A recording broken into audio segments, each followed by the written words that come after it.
وہ صفات تھی جناب سرور کائنات میں، یہاں تک کہ جب جناب فاطمہ بنت اسد مادر امیر المؤمنین مدینے آئیں تو صحابیات نے سوال کیا، جو بیویاں پیغمبر پہ ایمان لے کے آئی تھیں، کہا ہے فاطمہ بنت اسد آپ نے سرور کائنات کو پالا ہے، کچھ بچپنے سے متعلق بتائیں گی؟ تو انہوں نے اتنے معجزات سنائے، میں صرف ایک معجزے کی طرف اشارہ کروں گا اگر سننا چاہیں گے سب حضرات، کہ دین حق کا جو پیشوا ہوگا اس میں صفات کیا ہونے چاہیے؟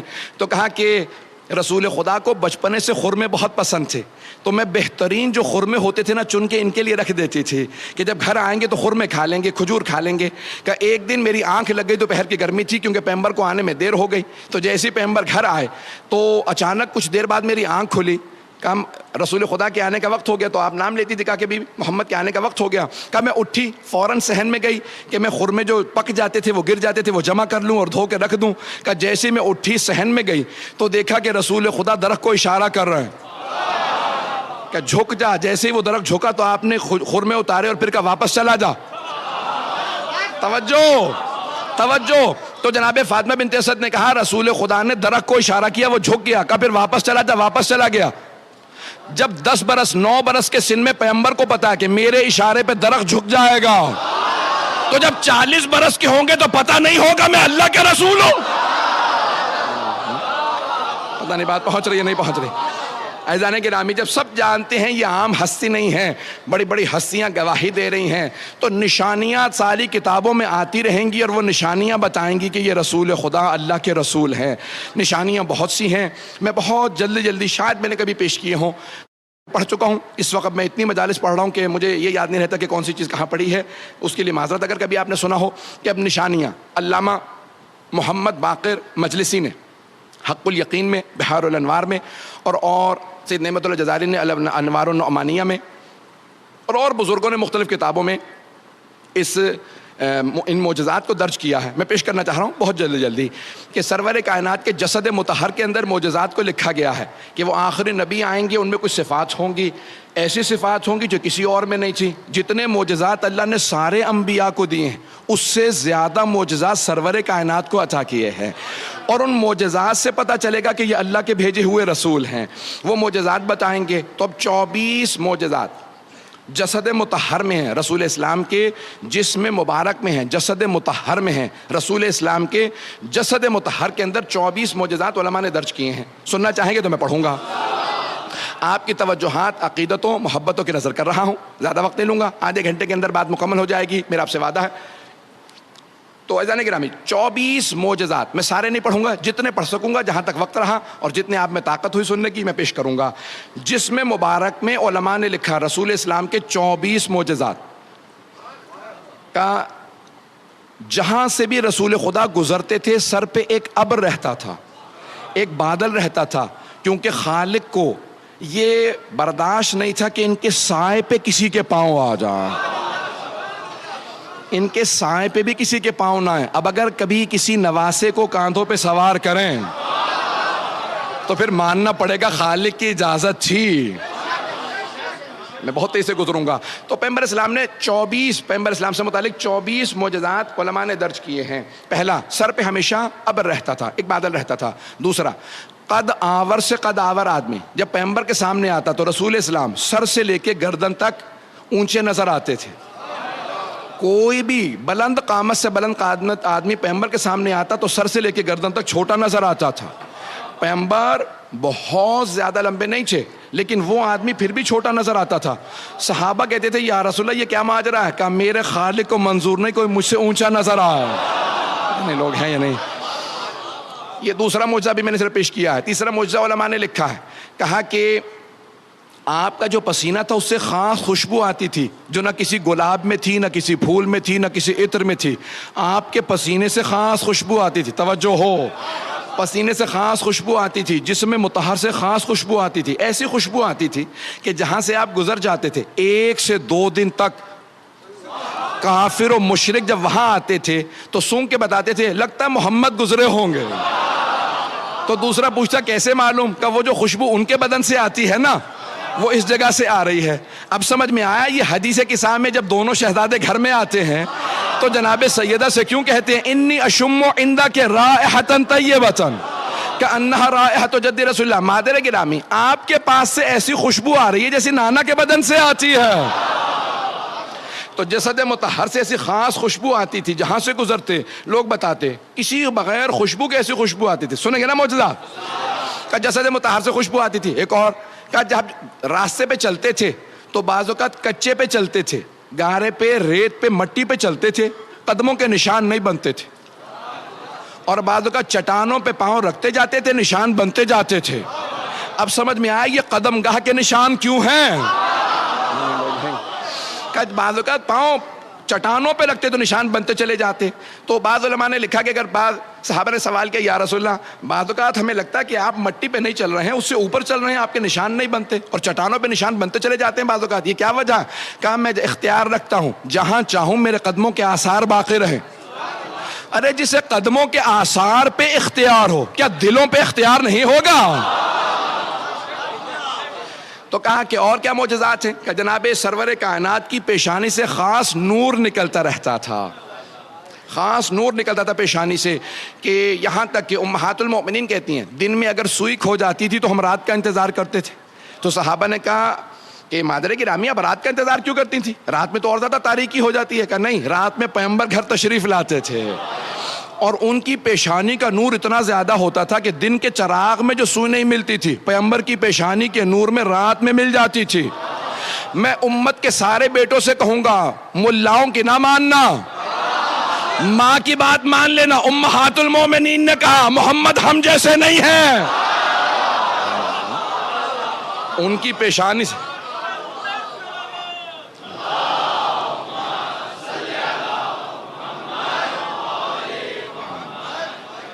توجہ ہے میرے ساتھ مجمع کی. کہ یہ 24 معجزہ میں سارے نہیں پیش کر رہا ہوں، جلیلی پیش کروں گا. کہ جس میں مبارک سے خاص پیشانی سے خاص نور نکلتا تھا. آپ کے بال اور ناخن بڑھتے نہیں تھے، بال بڑھتے نہیں تھے، جیسے تھے ویسے ہی رہتے تھے. صرف ایک مرتبہ سر کے بال حجۃ الوداع کے موقع پہ سر منڈوایا تو سارے صحابہ نے آپ کے منہ مبارک، فارسی میں منہ کہتے ہیں اسی لیے منہ مبارک کہا جاتا ہے، پیغمبر کے بال نہیں کہتے، منہ مبارک کہتے ہیں. تو صحابہ کرام نے سارے کے سارے پیغمبر اسلام کے مبارک آپس میں تقسیم کر لیے اور وہ فرماتے تھے ہم ہاتھوں پہ رکھ کے جب دعا مانگتے تھے دعا قبول ہوتی تھی. توجہ توجہ، سارے مجمع کی توجہ ہو. ماننے پہ آتے ہیں تو منہ کو مان لیتے ہیں، بال کو مان لیتے ہیں، اور نہیں ماننے پہ آتے تو آل کو نہیں مانتے. تو منہ مبارک تو جانے گا وقت نہیں ہے میرے پاس، ساتھ ساتھ چلتے رہیے گا. جس محبت سے آپ سن رہے ہیں اسی سے سنتے رہیے گا. بس میری بات پہنچ جائے یقین مانیے کہ آج کی مجلس ہو گئی.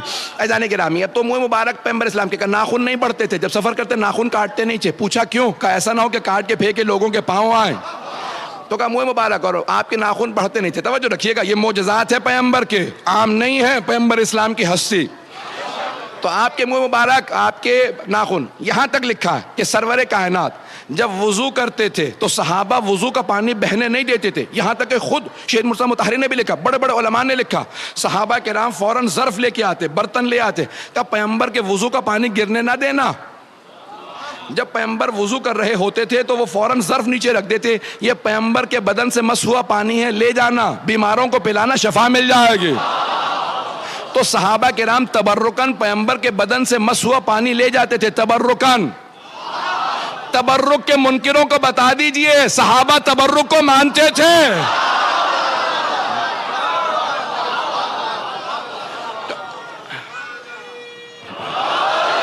ایزان گرامی اب یہ سارے معجزات جسد مطہر سے متعلق ہیں سرور کائنات کے، کہ جس میں مبارک کے اندر ایسے ایسے معجزات ہیں سرور کائنات کے. میں پیش کر رہا ہوں آپ کو، اگر سننا چاہیں گے حضرات آگے بڑھوں گا. یہاں تک کہ جناب خدیجۃ الکبریٰ نے میسرہ اپنے خادم سے پوچھا تھا جو ان کا منشی تھا کہ جب تم سفر میں ساتھ تھے تو تم نے کیا غور کیا؟ کہا بی بی جب رات کو خیمے نصب کر دیے جاتے تھے سب لوگ زمین پہ اپنے بسترے لگا کے سو جاتے تھے، تو جب بھی کوئی خیمے میں آتا تو اشارہ کر کے بتا دیتا تھا یہ محمد سو رہا ہے. تو کہا میسرہ پتہ کیسے چلتا تھا؟ کہا بی بی سارے کے سارے افراد جب سو جاتے تھے تو رات کی تاریکی تھی تو پتہ نہیں چلتا تھا کون کون ہے، لیکن جب محمد مصطفیٰ سوتے تھے نا تو پورے بدن کو ڈھانپ لیتے تھے کالی چادر سے. اور سارے ہمارے بھائی بھی آج تک نعتیں پڑھتے ہیں، اے کالی کملی والے تجھ پہ لاکھوں سلام. پیغمبر کالی کملی پہلے تو سنت ہے، ہم شیعہ کالے کپڑے پہنے تو بدعت ہے. توجہ توجہ توجہ، وقت نہیں ہے نعروں کا، میں بہت ہی سے چل رہا ہوں. تو اب یہاں پہ سارے کے سارے افراد بولیں گے، مجھے پورا یقین ہے، جملہ پیش کر رہا ہوں کہ پورے بدن کو ڈھانپ کے کالے رنگ کی چادر اوڑھ کے پیغمبر سو جاتے تھے، پورا بدن ڈھانپ کے سوتے تھے، پورا بدن ڈھانپ کے سوتے تھے، پھر بھی ہم دیکھ کے بتاتے تھے یہ محمد سو رہے ہیں. بی بی نے کہا کیسے پتا چلتا تھا؟ میں سرا کیسے پتا چلتا تھا؟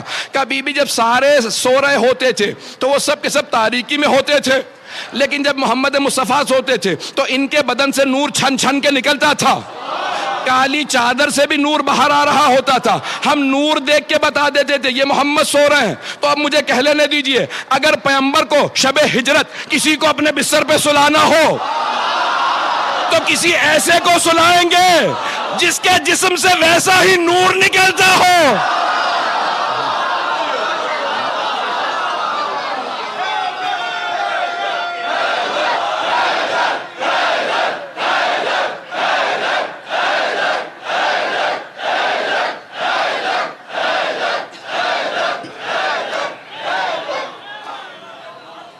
توجہ فرما رہے ہیں.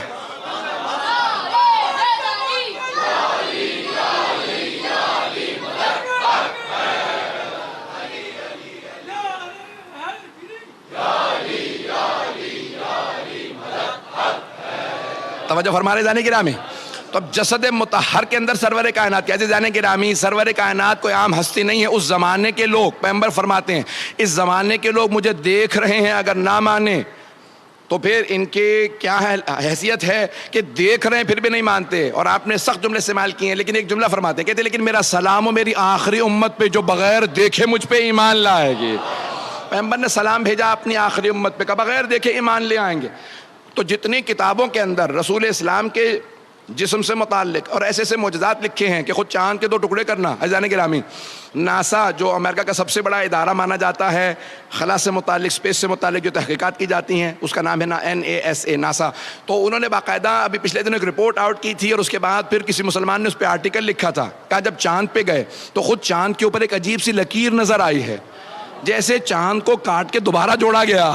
نہیں ہے حضرات، ون شکل قمر، سورہ قمر کے اندر ہے کہ چاند کو تم نے نہیں دیکھا کہ ہمارے حبیب نے چاند کے 2 ٹکڑے کیے، ایک ٹکڑے کو مشرق بھیجا، دوسرے کو مغرب. آج بھی جب سائنس کھل کے اعلان کرے گی تو ماننا پڑے گا محمد مصطفیٰ کے معجزات سب سے زیادہ ہیں. رسول اسلام نے معجزات، دین حق کی سب سے بڑی نشانی، حقانیت رسول خدا کی سب سے بڑی نشانی ان کے وہ تمام معجزات، ان کا تذکرہ جو ساری کتابوں میں پایا جاتا ہے. صرف ایک اور میں بات کہنا چاہوں گا، اگر اس کو بھی سب غور سے سن لیجئے گا. شاید آپ نے سنا ہو، میں نے چند برس پہلے خود کسی صاحب نے مجھے کلپ بھیجا تھا. مجھے تو ٹی وی دیکھنے کا موقع نہیں ملتا، تو بعض اوقات سوشل میڈیا سے ہی پتہ چل جاتی ہیں چیزیں، لوگ فارورڈ کر دیتے ہیں. اب تو الحمدللہ اس کو میں نے بہت کم کر دیا، اس میں بہت زیادہ وقت ضائع ہوتا تھا. ہر طرح کی چیزیں لوگ بھیجتے رہتے ہیں. تو اس کے اندر کسی صاحب نے کلپ بھیجا ایک صاحب کا، آپ کے کوئی مولانا کے کسی مسلک سے بات کر رہے تھے ٹی وی پہ. کہنے لگے کہ رسول خدا نے جتنے معجزات سارے انبیاء کو دیے ہیں اس سے زیادہ معجزات رسول خدا کو دیے ہیں، لیکن ایک شے رسول خدا کو اللہ نے عطا نہیں کی، وہ ہے شہادت. اور پھر کہنے لگے کہ نہیں، لیکن شہادت کی 2 قسمیں ہیں، سری اور علنی. سری شہادت، چھپی ہوئی شہادت. علنی آشکار شہادت، کھلی ہوئی شہادت. چھپی ہوئی شہادت زہر سے ہوتی ہے، کھلی ہوئی شہادت تلوار سے. تو کہا لیکن اللہ نے رسول خدا کو 2 نواسے عطا کر دیے، ایک کو سری شہادت دی، دوسرے کو علنی شہادت دی. حسن مجتبیٰ کی شہادت زہر سے ہوئی، اور حسین ابن علی علیہ السلام دونوں کی ان کی شہادت ہوئی تلوار سے. تو اللہ نے رسول خدا کو 2 نواسے دے دیے، تو ان کو شہادت نہیں دی تھی، ان دونوں کو شہادت دے دی. تو ان دونوں کی شہادت ان کی شہادت نہیں ہے، رسول خدا کی شہادت ہے. البتہ ہمارا عقیدہ یہ ہے کہ خود رسول خدا کی بھی شہادت ان کو زہر دیا گیا ہے، میں اس میں نہیں جا رہا. لیکن ایک جملہ یہاں پہ ضرور کہوں گا، بغیر مولانا کا نام یہاں پہ آپ کے سامنے ذکر کیے. وہ کہتے ہیں کہ ان 2 نواسوں کی شہادت ان کی شہادت نہیں ہے، ان دونوں کی شہادت رسول خدا کی شہادت ہے، کیونکہ یہ دونوں رسول خدا کے نمائندے تھے. تو چھپی ہوئی شہادت بھی رسول خدا کی شہادت، اور کھلی ہوئی شہادت بھی رسول خدا کی شہادت. حسن مجتبیٰ کی شہادت بھی رسول خدا کی شہادت ہے، اور حسین ابن علی کی شہادت بھی رسول خدا کی شہادت ہے. میں نے مان لیا مولانا صاحب، لیکن ایک جملہ میں بھی کہنا چاہوں گا، اگر ان دونوں کی شہادت ان کی شہادت نہیں رسول خدا کی شہادت ہے، تو پھر یہ بھی مانیے ان دونوں کا قاتل ان کا قاتل نہیں، رسول خدا کا قاتل. اور رسول خدا کا قاتل ان دونوں کا قاتل ان کا قاتل نہیں، رسول خدا کا قاتل ہے. تو رسول خدا کا قاتل کبھی رضی اللہ عنہ نہیں ہو سکتا.